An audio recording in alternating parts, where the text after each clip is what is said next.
L'environnement est le seul bien que les hommes et les animaux ont en commun. Le préserver exige de tout le monde l'adoption des pratiques écologiques dans tous les secteurs d'activité. L'usine de transformation des déchets en richesse Youtreda et Éco-Village de Livingstone Ressources Center ont organisé du 10 au 12 mars 2022 les journées de réflexion sur l'économie circulaire au Togo, ayant pour thème nos déchets, notre ordure, opportunités et défis pour une économie circulaire au Togo.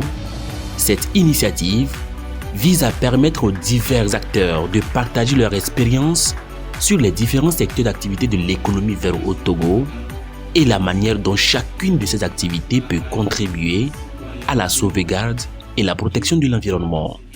L'objectif de cette activité, c'est de donner une opportunité aux acteurs, les différents acteurs qui ont quelque chose à faire lié à l'environnement, les architectes, les chercheurs, les acteurs de recyclage, les agriculteurs, les artistes, les couturiers, tous les gens qui ont quelque chose à faire qui, pour bénéficier la population, mais qui produisent les déchets avec lesquels nous, on doit retravailler. L'idée, c'est de sensibiliser la population togolaise en passant par ces différents corps. Parce qu'on a besoin que tout le monde fait partie de cette sensibilisation pour qu'on arrive à améliorer, améliorer l'assainissement de notre environnement, mais aussi, en faisant ça, créer un peu plus de richesses, créer des jobs, des emplois, sortir les innovations que nous avons, surtout parmi nos jeunes, et faire disparaître les sachets plastiques, les pneus usés, les tissus que nous jetons à gauche, à droite, et commencer à protéger notre environnement par de petits moyens, mais les moyens très importants et qui va aussi faire développer notre pays. Et nous sommes partis sur le principe chimique que tout le monde a appris au collège. Rien ne se perd, rien ne se crée, tout se transforme. À partir de là, ce que nous appelons déchets est pour nous un matériau. Et généralement, tous les biens de consommation que nous avons, c'est la transformation des matériaux. Donc, nous devons avoir une idée que ce qui est déchet pour quelqu'un peut être une matière première pour la fabrication d'un objet de valeur pour d'autres. Et c'est comme ça que nous allons développer une économie circulaire en ayant un impact positif sur l'environnement. Parce que vous n'êtes pas sans savoir que la manière de gérer nos déchets a des conséquences sur l'environnement et a des conséquences sur la santé humaine. Alors que si nous faisons la promotion des déchets, du recyclage des déchets, non seulement nous protégeons l'environnement pour notre propre bien-être, mais aussi nous créons de l'emploi, nous créons de la richesse. Au total, 8 panels ont fait l'objet de ces réflexions sur les questions d'ordre écologique. Il s'agit, entre autres, de l'agroécologie, l'éco-santé et bien-être, l'éco-construction, habitat et BTP, l'écotourisme, voyage et découverte, éco-industrie, gestion des déchets, transformation et recyclage. Premier secteur d'activité à haute valeur ajoutée, l'agriculture occupe 40% du produit intérieur brut du Togo. Mais le secteur reste tributaire de difficultés dans l'utilisation des pesticides chimiques, détruisant la fertilité des sols. Le retour à une agriculture respectueuse de l'environnement est la meilleure solution pour produire des aliments sains pour les consommateurs.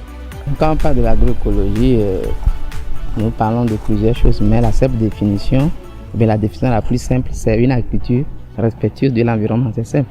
Et dans ça, il y a beaucoup de choses qui s'impliquent. Il y a l'agriculture biologique qui est une partie que les gens confondent souvent en globalité avec l'agroécologie, mais elle est une partie. Il y a la permaculture, travail avec la nature, il y a la phénoculture, il y a même l'agroforesterie, il y a beaucoup de choses qui font l'agroécologie. Et puis l'agroécologie, c'est ce qui aussi crée des chaînes, des valeurs où depuis la production, on passe à l'étape primaire, à l'étape secondaire, qui est aussi vraiment la valorisation et la transformation des produits, et même l'étape tertiaire qui est ce qu'on appelle la commercialisation. Donc ça prend les 3 dimensions du développement durable. Outre les questions agroécologiques, la santé de l'homme dépend fortement de son environnement. Il faut donc promouvoir la santé et le bien-être à travers des habitudes éco-responsables. On s'est rendu compte que tout ce que nous consommons et qui n'est pas bon a un impact négatif énorme sur la santé. Nous avons pris l'exemple des tomates concentrées importées, dont plus de 60% contiennent trop de plomb et qui créent des maladies. Et pour vraiment lutter contre ce genre de choses, un élément phare qui a été cité a été l'éducation et la conscientisation. Savoir ce que je mange, savoir dans quelle proportion je mange ça, savoir c'est constitué de quoi, savoir à quel moment je le mange, éduquer mes enfants pour qu'ils puissent aussi très tôt prendre conscience du fait que ce que nous mangeons et ce qu'il y a dans notre environnement peut avoir un impact positif ou négatif sur notre santé. Lorsqu'on parle d'éco-santé, on parle des intrants qui viennent pour soutenir les industries de la santé, et on parle également des déchets qui sont produits après par ces industries de santé. Alors concernant les intrants, il va falloir qu'on pense déjà à des intrants qu'on peut recycler et réutiliser. Et donc, dans les politiques de construction, de tout ce qui est intrant, il va falloir déjà mettre sur pied une stratégie pour pouvoir identifier des matériaux biodégradables. Et après l'utilisation, il faudra effectivement qu'il y ait réutilisation, qu'il y ait recyclage de ces matériaux-là. Alors, le lien entre l'éco-santé et l'éco-nutrition, c'est qu'on ne peut pas avoir une santé sans une nutrition. Parce que la santé, si on le définit comme la somme de tous les bien-être physiques, psychologiques et émotionnels et spirituels et tout, mais c'est la santé qui vient après la nutrition. C'est-à-dire, sans la nutrition, il ne peut pas avoir une santé. Et donc, il faudra bien manger, il faudra manger ce qui est sain, manger qualité pour avoir une bonne santé.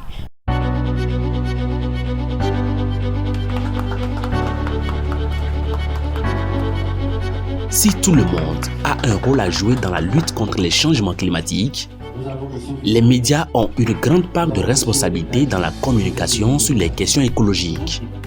Quelques médias sont déjà engagés dans cette dynamique, mais il faut une synergie d'action pour faire bouger les lignes et intégrer les questions de développement durable dans le quotidien des populations.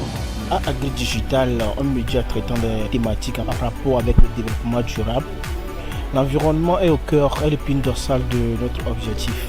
Et donc nous traitons à travers des articles publiés sur le site AgriDigital, à travers nos canaux de diffusion, les réseaux sociaux, le newsletter et le réseautage que nous avons tout au long dans chaque région du pays.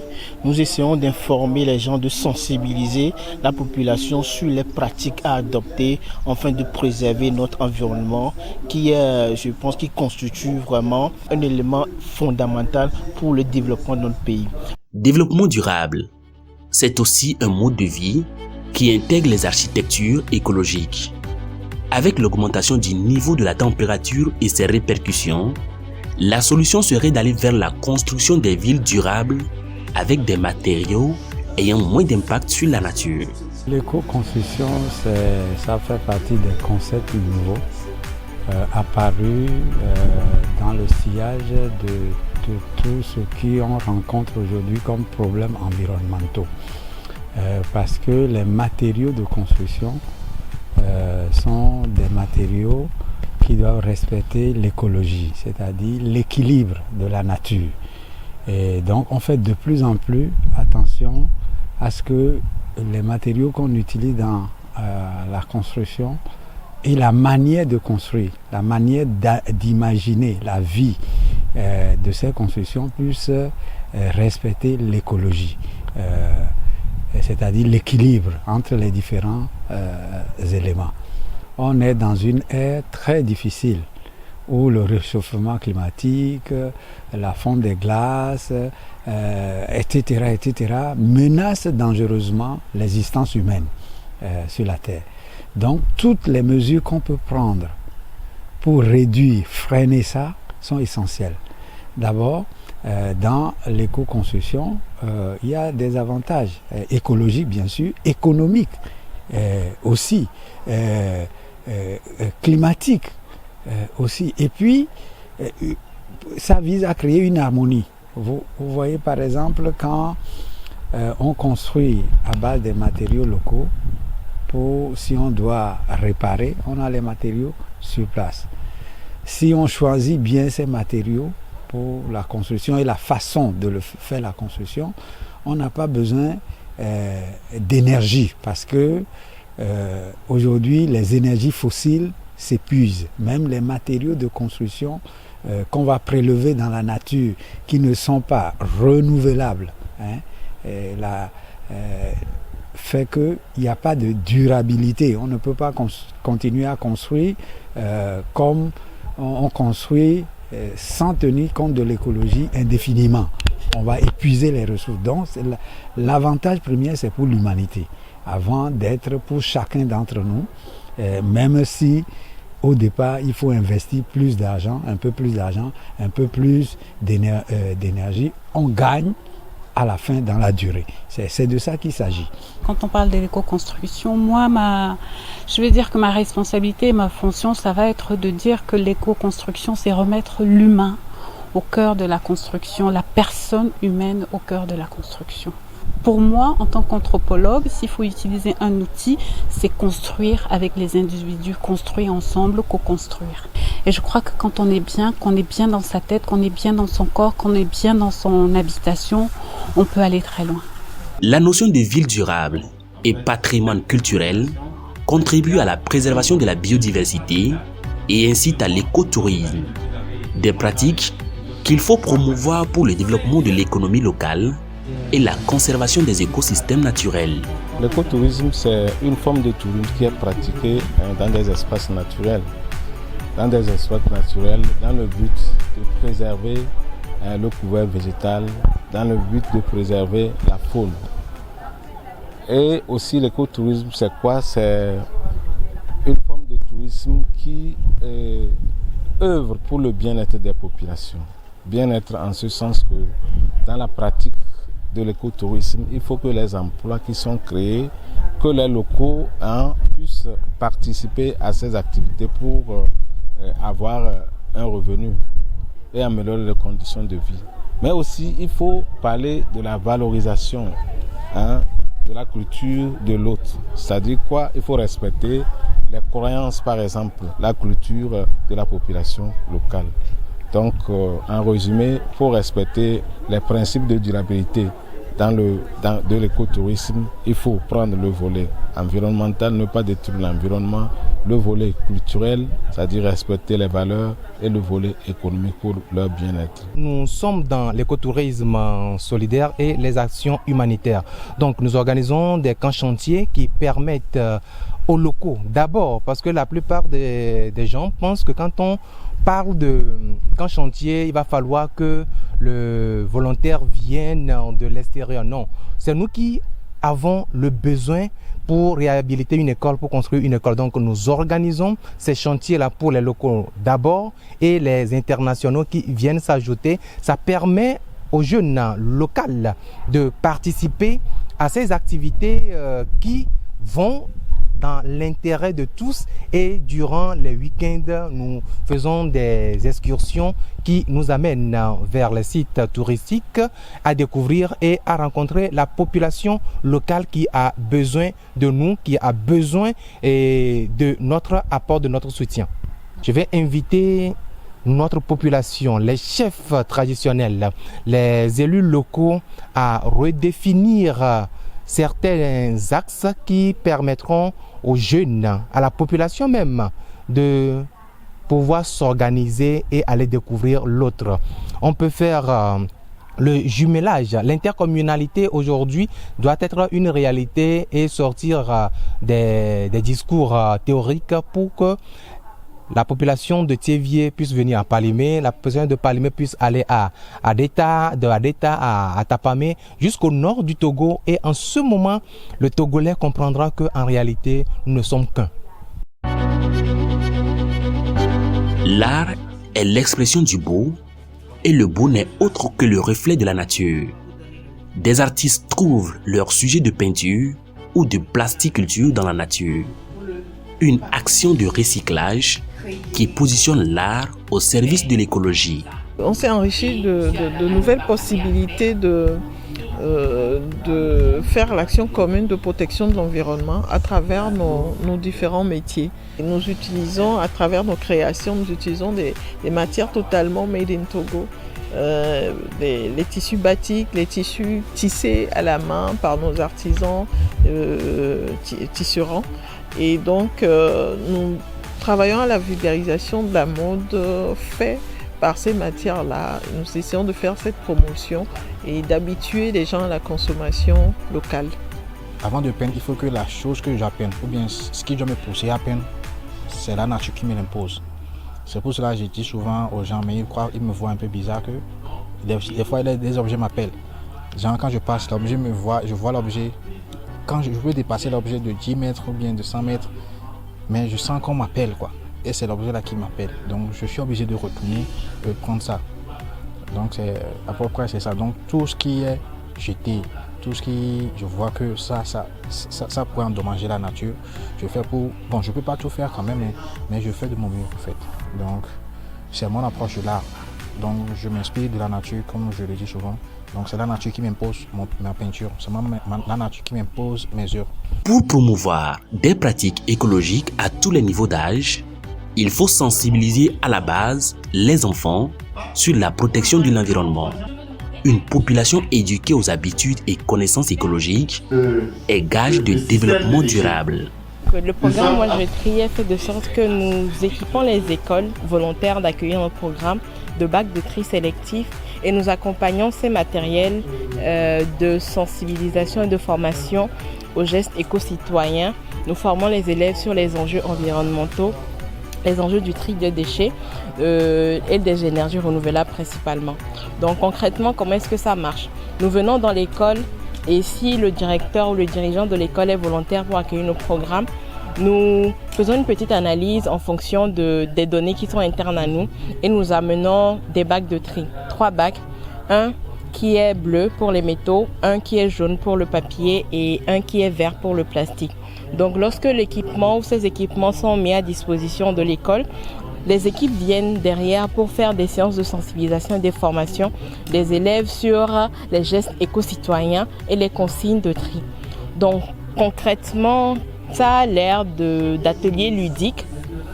On apprend des chansons, on a des jeux, on fait des simulations pour montrer aux élèves quels sont les déchets qui doivent aller dans quel bac de tri. Par exemple, on a différentes sortes de papier. Pour le papier, on peut avoir des feuilles, des vieux cahiers, des vieux livres, des cartons, des enveloppes, des vieux journaux, etc. Et à la seule condition que peut-être pour le bac de papier, les papiers mouchoirs et les masques ne rentrent pas à l'intérieur. Donc les consignes de tri viennent avec des contre-indications sur ce qu'il ne faut pas faire. Habituellement, dans nos orphelinats ou préférentiellement les centres de protection pour enfants, ils n'ont pas d'activité extrascolaire. Donc les enfants vont certes à l'école pour les plus chanceux et reviennent et sont livrés à eux-mêmes. Du coup, nous nous sommes dit que c'est une opportunité pour permettre à ces enfants-là d'avoir des activités extrascolaires tout en s'éduquant à tout ce qui est question environnementale. Et du coup, concernant notre programme qui se nomme Make Earth and Children Smile et qui signifie faire sourire la planète et les enfants, nous faisons des ateliers théoriques où nous leur expliquons c'est quoi les termes environnement, changement climatique, biodiversité, etc. Et à côté, nous faisons des ateliers pratiques où on les réconcilie avec le déchet, on va dire. Donc la bouteille plastique qui est censée avoir pour destination la poubelle va devenir une trousse. Donc on va faire des ateliers où avec un cutter, on va transformer cette bouteille-là en trousse. On va transformer les rouleaux de papier toilette vides en porte-crayons. juste en agençant avec du carton. Donc l'idée, c'est vraiment de permettre à ces enfants-là de voir les objets du quotidien qui doivent atterrir à la poubelle sous un autre angle et leur permettre justement de se dire « Attends, mais le déchet n'est pas que déchet, c'est un ordure, comme on le dit, et qu'il faut le travailler pour avoir une nouvelle ressource. » D'ailleurs, quand on fait ces activités à la fin de l'année, on les expose et on revend. Et cet argent sert justement à prendre soin des enfants puisqu'ils sont dans un orphelinat. Et nous installons également des jardins potagers. L'idée pour nous, en fait, c'est de réconcilier également les enfants avec la terre, en tout cas les métiers de la terre, et de se dire que celui qui travaille la terre n'est pas forcément quelqu'un qui a raté ses études ou quoi que ce soit, mais que c'est important de produire ce qu'on mange et qu'on a la main dessus parce qu'on sait tout le processus qui est entré dedans et on mange plus sain et on mange local. Donc c'est dans cette logique d'idée-là que nous avons décidé d'intervenir dans des centres de protection pour enfants. Quoi qu'on dise, la protection de l'environnement est une opportunité pour les entrepreneurs dans l'économie verte. La gestion, la transformation et le recyclage des déchets sont source de création d'entreprises et d'emplois pour les jeunes. Promouvoir ce type d'entrepreneuriat, c'est développer l'économie circulaire autour d'une activité qui contribue à la protection de l'environnement et au bien-être des populations. En matière de déchets, à PIA, nous travaillons avec UFEDA. Avec UFEDA, nous travaillons ensemble, nous travaillons très fort. Donc, l'objectif que nous voulons atteindre à ce que les déchets de PIA soient triés à la base avant de collecter. UFEDA, nous allons collecter les déchets.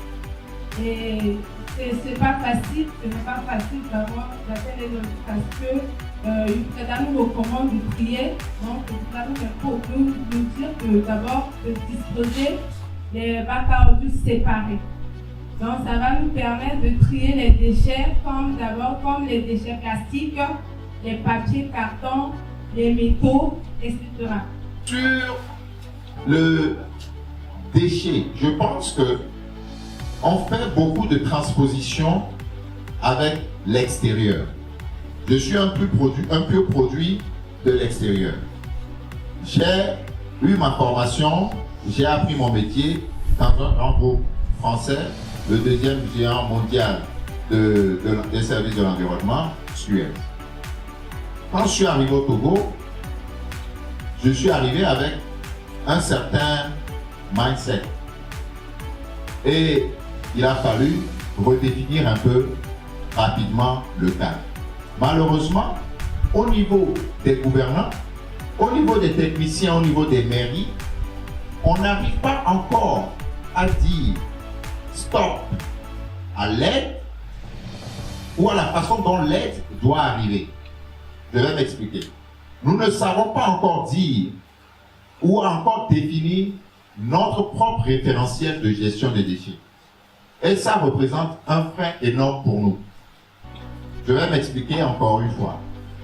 Puisque nous ne savons pas définir notre propre référentiel de déchets, de gestion des déchets, vous avez une mauvaise compréhension d'un acteur dit du développement qui a, lui, intérêt à financer, qui a en fait une arme de financement ou d'export, d'accompagnement à l'export de ces entreprises venant de chez elles. Donc, on arrive sur des sujets où des techniciens au niveau des communes nous disent oui, mais ce programme, on ne peut pas enlever la virgule. Si on enlève la virgule, on ne va pas avoir le financement. Mais oui, mais attention, ce programme tel qu'il est fait ne correspond pas à la réalité du terrain.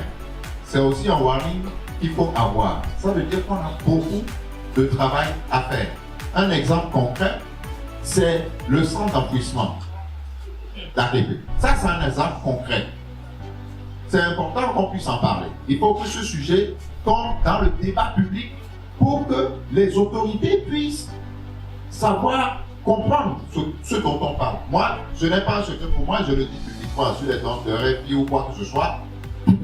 Et depuis 2014, devant l'AFD, je dis la même chose et je reste constant. Un centre d'enfouissement, c'est un projet structurant pour le pays. Certain. Ce n'est pas ça qui est le problème. Le problème, c'est quoi? C'est le coût et le modèle économique qui n'est pas adapté au nôtre. le développement durable auquel nous aspirons tous dépend de chacun de nous et dépend de la responsabilité que nous tenons dans la gestion des déchets que nous produisons. Puisque chacun de nous en produit, comment nous faisons pour que ces déchets-là, au lieu d'être encombrants, soient cet or qui est dur et qui va durer. Et comme l'a dit un des panélistes, c'est véritablement une mine d'opportunités pour chasser à la fois la pauvreté et surtout pour créer la richesse et de l'emploi pour les jeunes. Merci encore une fois à tous ceux qui ont mis de l'heure pour que la rencontre puisse tenir et connaisse le succès. Je veux saluer les éminents professeurs d'université, les responsables d'entreprise, nos collègues des collectivités territoriales, mais aussi des services publics, mais aussi la chefferie traditionnelle que je remarque véritablement, ce qui veut dire concrètement que nous avons tous embarqué dans le même bateau et certainement nous allons arriver à bon port. Bon retour à ceux qui sont venus des localités éloignées de Lomé. Et au nom de Madame le ministre, je déclare donc clos les journées de réflexion sur l'économie circulaire au Togo et je vous remercie. Merci beaucoup. Les différents panels très instructifs ont comblé les attentes des participants. Ce fut une mission réussie pour le centre Livingstone Éco-Village qui ambitionne former un grand réseau de collecte, de tri et de recyclage de déchets afin de créer une économie circulaire autour des ordures.